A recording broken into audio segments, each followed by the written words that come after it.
नमस्कार, मैं डॉक्टर बबीता जैन। आज हम प्लेटो के न्याय सिद्धांत की चर्चा करेंगे। प्लेटो का न्याय सिद्धांत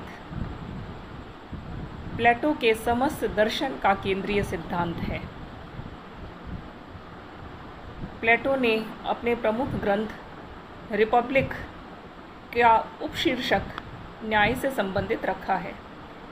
इसका अर्थ यही है कि प्लेटो ने अपने रिपब्लिक की भव्य इमारत का आधार न्याय को ही समझा है। न्याय ही उसके समस्त दर्शन और चिंतन का केंद्रीय तत्व है और न्याय की संरक्षा के लिए ही वह अन्य सिद्धांतों की रचना करता है। प्रश्न यह है कि प्लेटो के न्याय सिद्धांत का अभिप्राय क्या है।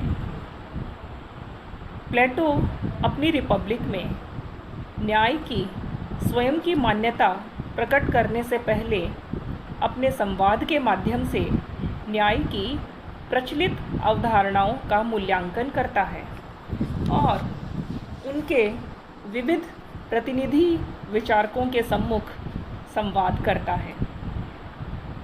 प्लेटो के समय के यूनान में न्याय के संबंध में 3 अवधारणाएं प्रचलित थीं: न्याय का परंपरावादी सिद्धांत, न्याय का उग्रवादी सिद्धांत और न्याय का संविदावादी सिद्धांत। प्रथम सिद्धांत है न्याय का परंपरावादी सिद्धांत। यह रूढ़ि पर आधारित सिद्धांत था और परंपरा से चला आ रहा था। रिपब्लिक में इसके 2 प्रमुख प्रतिपादक सामने आते हैं, सिफालस और उसका पुत्र पोलीमार्कस। न्याय के परंपरावादी सिद्धांत को प्रस्तुत करते हुए सिफालस न्याय को इस प्रकार परिभाषित करता है कि सत्य बोलना और अपने ऋणों को चुका देना ही न्याय है। उसी की बात को आगे बढ़ाते हुए उसका पुत्र पोलीमार्कस कहता है कि प्रत्येक मनुष्य को वह दे देना जो उसके लिए उचित है, अर्थात मित्र के प्रति मित्रता और शत्रु के प्रति शत्रुता ही न्याय है। आगे वह कहता है, न्याय एक कला है और कला चतुराई के साथ प्रयोग करने का नाम है।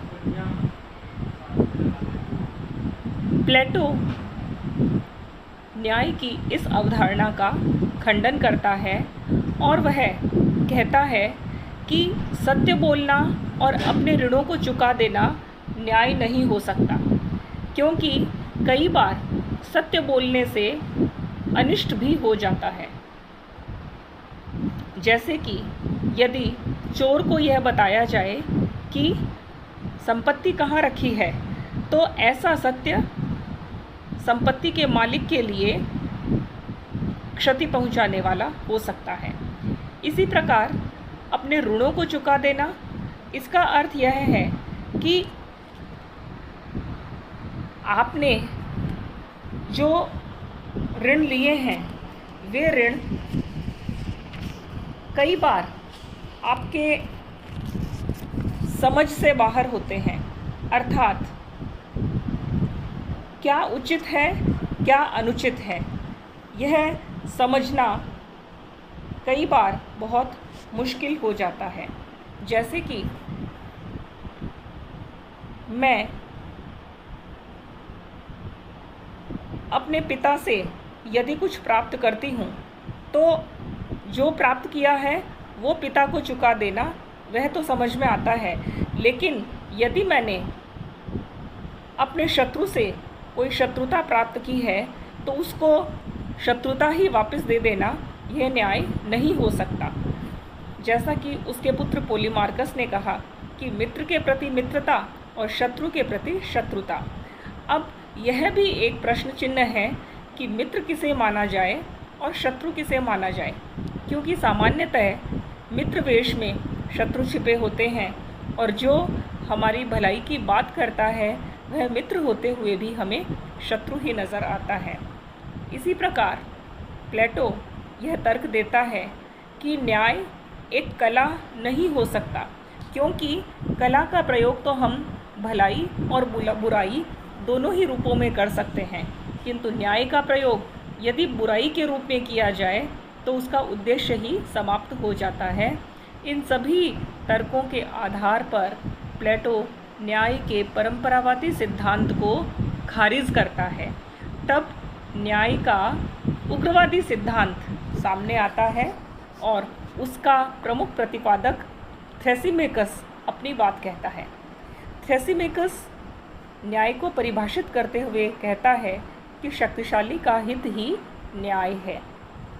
वह अपनी बात के पक्ष में तर्क देता है कि अत्यंत प्राचीन काल में जब मनुष्य घुमक्कड़ अवस्था में था तो वह अनेक विपत्तियों से डर कर के शक्तिशाली व्यक्ति की शरण में गया कि आप हमारी रक्षा कीजिए। शक्तिशाली व्यक्ति ने उनकी रक्षा के दायित्व को अपने ऊपर लिया और कुछ कानूनों का निर्माण किया और साथ में यह हिदायत दी कि तुम इन कानूनों का पालन करोगे और मैं तुम्हारी रक्षा करूँगा। लेकिन वस्तुतः वे कानून उस असहाय जनसामान्य की सुरक्षा के लिए नहीं होकर के शक्तिशाली व्यक्ति अपने स्वार्थ के लिए ही बनाता है, ऐसा व्यवहार में देखा जाता है। तो इसलिए वर्तमान राज्य भी जो कानून बनाता है वास्तव में वह जनसामान्य के हित या न्याय के लिए न होकर शक्तिशाली के स्वार्थ पूर्ति के साधन मात्र होते हैं। ऐसे कानूनों को स्वीकार करना ही न्याय है और इसका उपसाध्य थ्रेसिमेकस ये कहकर करता है कि इसका अर्थ तो यह है कि अन्याय न्याय से श्रेष्ठतर है। यदि असहाय जनसामान्य शक्तिशाली के स्वार्थ से भरे हुए कानूनों का यदि पालन करता है तो उसके लिए अन्याय ज़्यादा श्रेष्ठतर है, क्योंकि अन्याय का अर्थ होगा वह स्वयं अपने हित की बात करे। इस तरह से प्लेटो न्याय के उग्रवादी सिद्धांत को भी यह कहकर खारिज करता है कि न्याय कभी भी स्वार्थी नहीं हो सकता और यदि अन्याय न्याय से श्रेष्ठतर है तो फिर न्याय प्राप्य वस्तु नहीं हो सकती। तीसरा सिद्धांत है न्याय का संविदावादी सिद्धांत। इसके प्रमुख प्रतिपादक हैं ग्लोकन। ग्लोकन न्याय को परिभाषित करते हुए कहता है कि न्याय भय का शिशु है। यह प्रकारांतर से न्याय के उग्रवादी सिद्धांत का ही दूसरा रूप है, जिसमें यह माना गया है कि भयभीत मनुष्यों ने राज्य की उत्पत्ति इसलिए की क्यों वे राज्य की शरण में या शक्तिशाली व्यक्ति की शरण में इसलिए गए क्योंकि वे अकेले बिना शक्तिशाली व्यक्ति के रह नहीं सकते थे। उन्होंने अपनी रक्षा के लिए अपने भय से मुक्त होने के लिए उन्होंने शक्तिशाली व्यक्ति की राज्य की शरण ली। इस तरह से उन व्यक्तियों के सामूहिक भय से ही राज्य की उत्पत्ति हुई है और सामान्य जन समुदाय में यह भय हमेशा ही बना रहता है। उन्हें यह डर रहता है कि यदि राज्य नहीं रहा, यदि हमने कानूनों का पालन नहीं किया तो हमारा क्या होगा। न्याय का संविदावादी सिद्धांत भी प्लेटो की नज़र में बहुत अधिक मजबूत तर्क वाला साबित नहीं होता और वह उसे आसानी से खारिज कर देता है। इन सभी प्रचलित अवधारणाओं को खारिज करने के पश्चात प्लेटो न्याय के अपने सिद्धांत की प्रस्तुति करता है। प्लेटो के न्याय सिद्धांत को जिस पात्र के मुख से प्रस्तुत किया गया है, रिपब्लिक में उस पात्र का नाम सुकरात है। प्लेटो वस्तुतः सुकरात के न्याय की अवधारणा को ही रिपब्लिक में प्रस्तुत करता है और उसको विस्तार देता है। उसके सामने न्याय के सिद्धांत को प्रस्तुत करते समय दो प्रश्न उपस्थित होते हैं। पहला, न्याय की वास्तविक प्रकृति क्या है, और दूसरा, न्याय का निवास स्थान कहाँ है। प्लेटो इन दोनों प्रश्नों का उत्तर खोजते हुए अपने न्याय सिद्धांत की व्याख्या करता है और वह यह बताता है कि न्याय तो प्रत्येक मनुष्य के भीतर विद्यमान है। प्लेटो न्याय के पूर्ववर्ती सिद्धांतों की आलोचना इसी आधार पर करता है कि ये तीनों ही पूर्ववर्ती सिद्धांत न्याय को बाह्य वस्तु मानते हैं और ये सभी मनुष्य के व्यक्तिगत स्वार्थ के लिए उसे स्वीकार करते हैं। किंतु प्लेटो यह मानता है कि न्याय बाहरी और कृत्रिम नहीं हो सकता, यह तो मनुष्य की आत्मा का एक शाश्वत और आंतरिक गुण है। वह इसकी व्याख्या करते हुए कहता है कि प्रत्येक मनुष्य की आत्मा के 3 स्वाभाविक गुण होते हैं: विवेक, साहस और क्षुधा। प्रत्येक मनुष्य में इतना विवेक होता है, चाहे उसका मस्तिष्क कितना ही कम विकसित क्यों न हो, फिर भी उसमें इतना विवेक ज़रूर होता है कि वह अपने भले और बुरे को पहचान लेता है। वह जानता है कि क्या काम करने से मेरा भला होगा और किस काम को करने से मेरी क्षति हो सकती है। इसी विवेक के आधार पर उसका संपूर्ण जीवन चलता है। दूसरा तत्व है साहस। प्रत्येक मनुष्य में, यहाँ तक कि अत्यंत भयभीत मनुष्य में भी साहस का न्यूनतम गुण ज़रूर विद्यमान होता है और इसी के कारण वह जिंदा रहने का, अपने आप को विपत्ति से बचाने का साहस रखता है और अत्यंत विपरीत परिस्थिति में भी इतना साहस बटोर लेता है कि वह स्वयं को जिंदा रख पाए। तीसरा महत्वपूर्ण गुण होता है क्षुधा, अर्थात तृष्णा या वासना। प्रत्येक मनुष्य को उसके शारीरिक और भौतिक प्रवृत्तियों को बनाए रखने के लिए प्रत्येक मनुष्य में इसका क्षुधा का भी न्यूनतम गुण ज़रूर होता है, जिसके कारण वह भोजन, पानी, शयन इत्यादि अपनी सभी मूलभूत जैविक आवश्यकताओं की पूर्ति करता है। यहाँ तक कि अत्यंत समृद्ध और विवेक की पराकाष्ठा पर पहुँचे हुए व्यक्ति में भी इतना तत्व शरीर के प्रति इतना ममत्व ज़रूर होता है कि वह उसके रखरखाव के लिए अपने भोजन और अपने लिए मूलभूत सुविधाओं का प्रबंध करता है। यहाँ प्लेटो यह बात कहता है कि यद्यपि प्रत्येक मनुष्य में विवेक, साहस और क्षुधा, इन तीनों ही गुणों की उपस्थिति रहती है, किंतु प्रत्येक मनुष्य में इन तीनों में से किसी एक ही गुण की प्रधानता होती है। अर्थात यदि किसी व्यक्ति में विवेक के गुण की प्रधानता है तो उसमें साहस और क्षुधा के तत्व न्यून होंगे और विवेक प्रधान व्यक्ति उन कार्यों को करना पसंद करेगा जिनसे उसे ज्ञान प्राप्ति होती है। अर्थात विवेक संपन्न व्यक्ति स्वयं को मानसिक और दार्शनिक और ज्ञान संपन्न गतिविधियों में ही संलिप्त रखना चाहता है। वह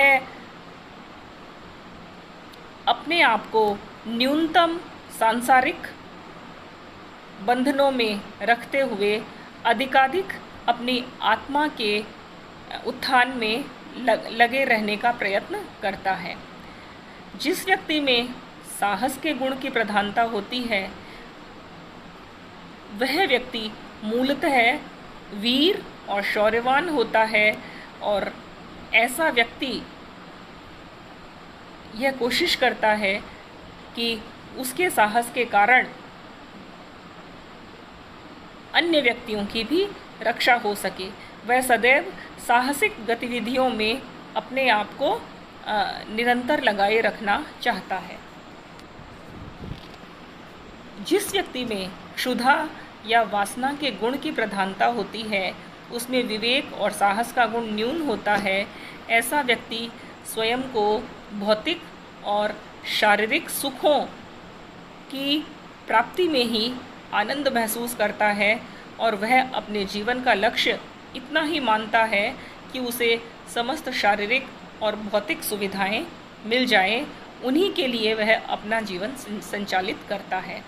इस प्रकार इस एक प्रधान गुण की उपस्थिति के कारण प्रत्येक मनुष्य का यह स्वधर्म है कि वह उस अपने प्रधान गुण को पहचाने। अपनी आत्मा में जिस प्रधान गुण की उपस्थिति है, उस गुण के अनुसार ही वह अपने लिए जीवन कर्म का चयन करे। अर्थात जिस व्यक्ति में विवेक के तत्व की प्रधानता है, वह शिक्षण का कार्य कर सकता है, वह सन्यासी हो सकता है, वह दार्शनिक हो सकता है, अर्थात ज्ञान संपन्न गतिविधियों में अपने आप को बना के रखे। साहस प्रधान व्यक्ति सेना में भर्ती हो सकता है, वह साहसिक कार्यों के लिए उपयुक्त व्यक्ति होता है। इसी प्रकार से क्षुधा प्रधान जो व्यक्ति है, वो विभिन्न उत्पादक कार्यों को करे तो उसके इस गुण को संतुष्टि प्राप्त होती है। व्यक्तिगत स्तर पर यह जो न्याय है कि प्रत्येक व्यक्ति अपने प्रमुख गुण को पहचानते हुए उसके अनुसार ही स्वधर्म का पालन करे, उसके अनुसार ही अपने जीवन की मूलभूत प्रवृत्ति को संचालित करे। यहीं से न्याय का दूसरा स्तर उत्पन्न होता है, जिसे प्लेटो ने सामाजिक न्याय की संज्ञा दी है। सामाजिक न्याय के अनुसार जब प्रत्येक व्यक्ति अपने मूलभूत तत्व को पहचान लेगा तो संपूर्ण जनसंख्या 3 भागों में विभाजित हो जाएगी। राज्य में एक वर्ग ऐसे लोगों का हो जाएगा जो विवेक संपन्न है, अर्थात जिनमें विवेक के तत्व की प्रधानता है। यह जनसंख्या का सबसे न्यूनतम संख्या वाला वर्ग है। प्लेटो कहता है कि विवेक के तत्व वाले लोग दुनिया में कम होते हैं और ऐसे केवल मुट्ठी भर लोग ही होते हैं। ये विवेक संपन्न व्यक्ति मिलकर के दार्शनिक राजाओं का वर्ग बनाएंगे। दूसरा वर्ग बनेगा साहस प्रधान वर्ग, अर्थात सैनिकों का वर्ग। जिन लोगों में साहस के तत्व की प्रधानता है, वो सब मिलकर के देश की सेना में भर्ती होंगे, देश की रक्षा का कार्य करेंगे और जनसंख्या का यह वर्ग शौर्य से भरपूर वर्ग होगा। तीसरा जो वर्ग है, जो कि संख्या में सर्वाधिक है, अधिकांश जनसंख्या वासना प्रधान क्षुधा प्रधान वर्ग की ही होती है और ऐसे वर्ग को, अधिकांश जनसंख्या वाले इस वर्ग को प्लेटो नाम देता है उत्पादक वर्ग।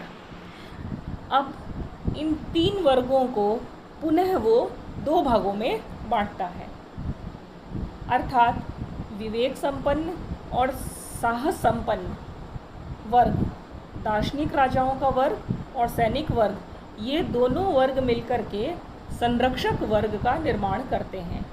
तो पहला वर्ग हो गया संरक्षकों का वर्ग, जिसमें दार्शनिक राजा और सैनिक वर्ग दोनों सम्मिलित हैं, और दूसरा वर्ग हो गया सामान्य जनसंख्या या उत्पादकों का वर्ग। शेष जनसंख्या इन संरक्षकों के निर्देशन में कार्य करेगी।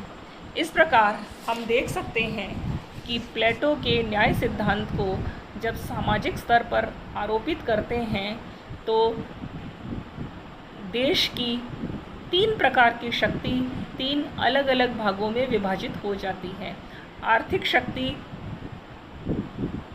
पर उत्पादक वर्ग का नियंत्रण होता है, सैनिक शक्ति पर सैनिक वर्ग का नियंत्रण होता है और राजनीतिक या कानूनी शक्ति पर दार्शनिक राजाओं का नियंत्रण होता है।